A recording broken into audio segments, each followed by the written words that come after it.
وہ مسلمان ہے یا نہیں آپ مجھے بتائیں. فتوے چھوڑ دیں گے, فتوے کی زبان بالکل الگ رکھتے ہیں. بتائیں مجھے. بالکل سر آپ صحیح کہہ رہے ہیں, اسی لیے تو کوئی کامیابی حاصل نہیں ہو رہی.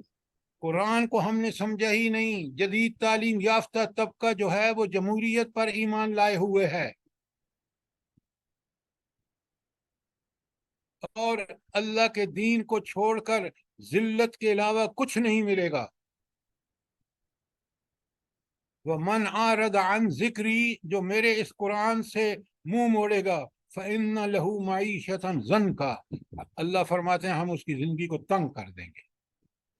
دیکھ لیں تاریخ پوری اٹھا کے دیکھ لیں, دنیا کو کسی نظام باطل, کسی نظام کفر نے بالآخر اسی طرح لا کے چھوڑا جس طرح آج آپ امریکہ, یورپ اور ان سب کو دیکھ رہے ہیں.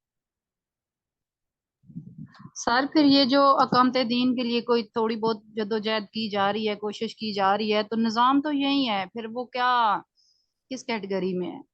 ہاں, ابھی آپ سے پہلے جو بہت اچھا سوال کیا آپ نے, آپ مجھے یہ بتائیں کہ اگر ہم اس کے دست و بازو مسلمان بھی بن جائیں گے نظام کفر, نظام طاغوت کے, تو پھر اللہ کا دین تو اللہ نے تو کہا ہے کہ ان تنصر اللہ, اگر تم اللہ کی مدد کرو گے, ینصرکم, اللہ تمہاری ضرور مدد کرے گا.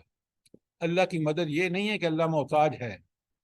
اللہ تعالیٰ نے ہمیں ایک بتا دیا, میرا اصول یہ ہے, اگر تم اس دین کی برپا کرنے کی کوشش کرو گے میں تمہاری مدد کروں. ہم کوشش کر رہے ہیں, بتائیں نا. جی السلام علیکم. سر میں آپ رہے ہیں لیکن وہ نظام تو یہی بالکل ہے. بھی نہیں.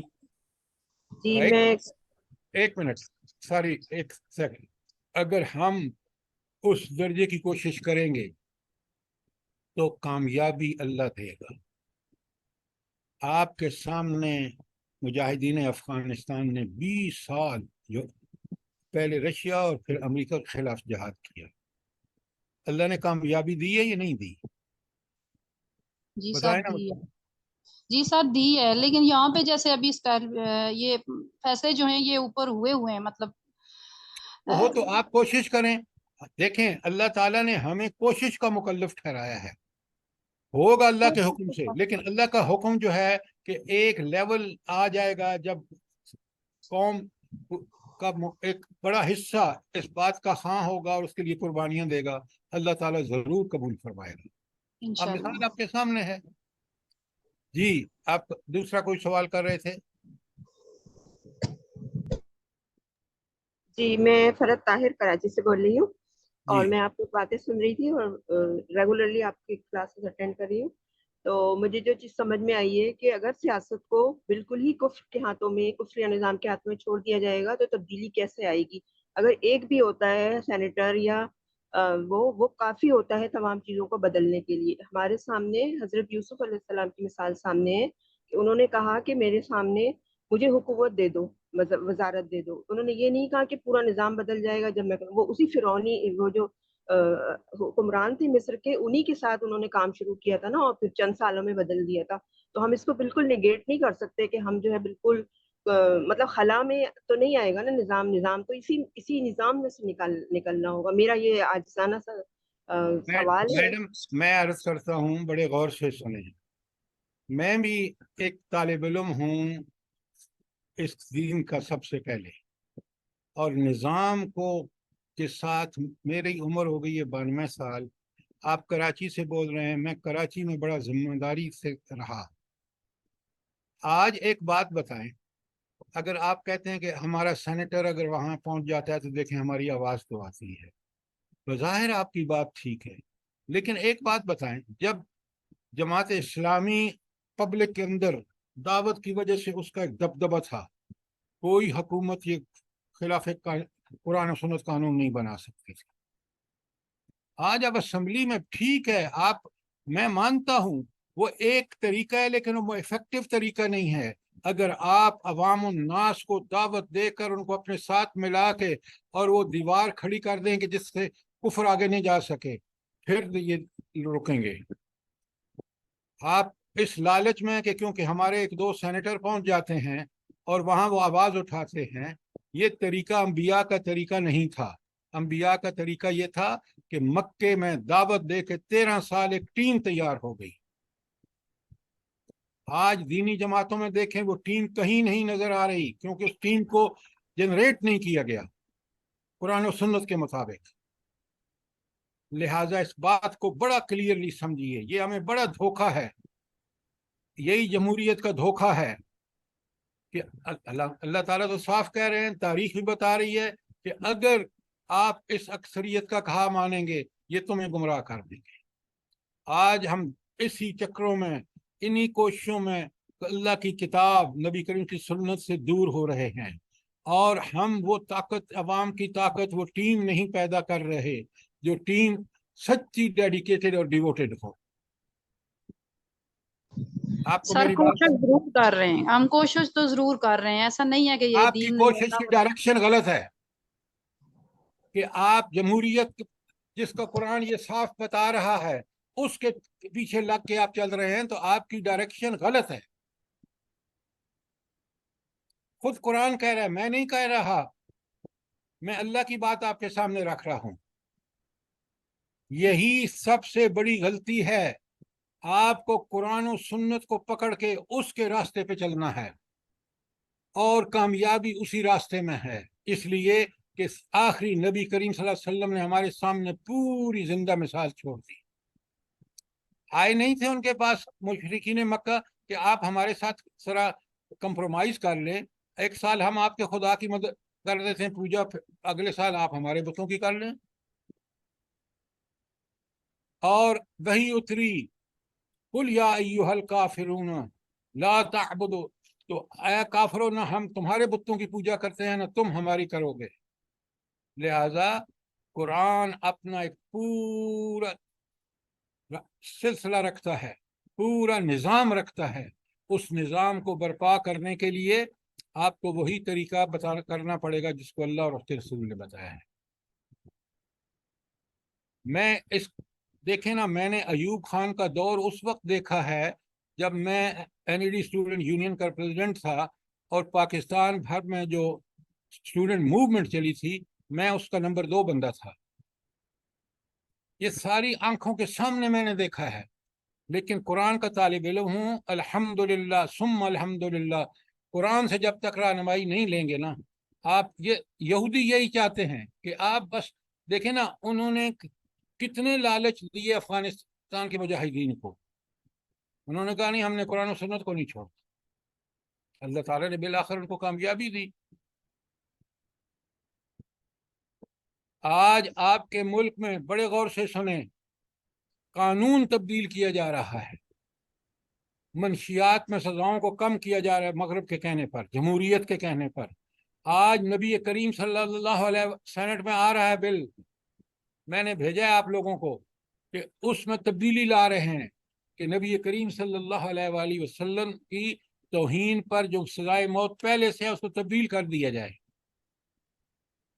لہذا مومن جو ہے وہ بڑا ہوشیار ہوتا ہے. وہ یہ لالی پاپ جو جمہوریت کے نام پر امریکہ تقسیم کر رہا ہے، وہ اس کے پیچھے نہیں چلتے. وہ اللہ کی کتاب اور رسول اللہ صلی اللہ علیہ وسلم کے طریقے پر جم کے چلتے ہیں. مجھے آج بتائیں، پاکستان میں اسلام کی جڑیں بہت اچھی تھی پاکستان بنتے وقت. جمہوریت کے طرف سفر کرتے کرتے آج لوگ قرآن اور سنت سے کس قدر واقف ہیں؟ مجھے بتائیں. ہم نے کوئی ترقی کی ہے؟ بتائیں نا مجھے. بالکل بھی نہیں سر، بالکل ہٹے ہوئے ہیں. لہذا یہ باتیں جمہوریت کے ایک چھوٹے سے پہلو کو لے کے کہ جی وہ تو ہم سینٹ میں یہ کرتے ہیں. اگر عوام الناس میں آپ کا کام ہوتا، لوگ آپ کے ساتھ ہوتے، یہ حکمران ڈرتے.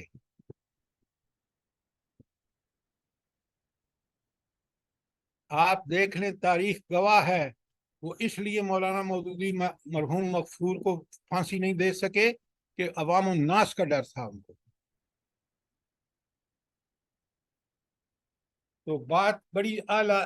اس آیت 116 کو سمجھیں. پہلے فرمایا وَإِن تُطِعْ أَكْثَرَ مَنْ فِي الْأَرْضِ، اگر تو زمین میں اکثریت کا کہنا مانے